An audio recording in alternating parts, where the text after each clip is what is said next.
আজকে ঐক্যমত্য কমিশনের দ্বিতীয় রাউন্ডের বৈঠকে আমরা হাজির হয়েছি।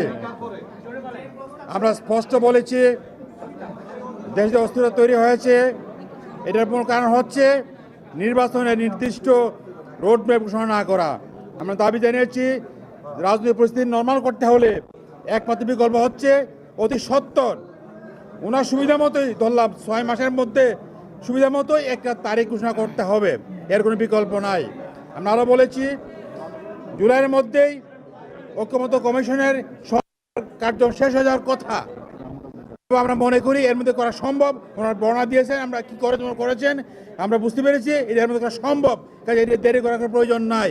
আমরা আরও বলেছি যে দেশে যে অবস্থা বিরাজমান অবস্থা আছে, নির্বাচন এবং বিচার এবং সংস্কার এর মধ্যে কোনো বিরোধ নাই।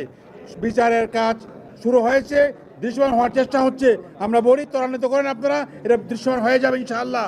আমরা শেষে বলেছি যে আপনাদের এই 3টি কাজের উপর জোর দিতে হবে, বিশেষ করে নির্বাচন এবং সংস্কার করা যাবে, জুলাইয়ের মধ্যে শেষ হয়ে যাবে, আর এরপর নির্বাচনের কাজ আপনারা ঘোষণা করবেন ইনশাআল্লাহ। আপনাদের ধন্যবাদ। আমরা সবাই মিলে আলোচনা করেছি, আমরা দাবি পেশ করেছি। এর সঙ্গে সঙ্গে আমরা এটা বলেছি, নারী কমিশন যে রিপোর্ট পেশ করেছে এর কিছু বিষয় অবশ্যই ইসলাম বিরোধী, একে কোনোভাবে গ্রহণ করার সুযোগ নাই।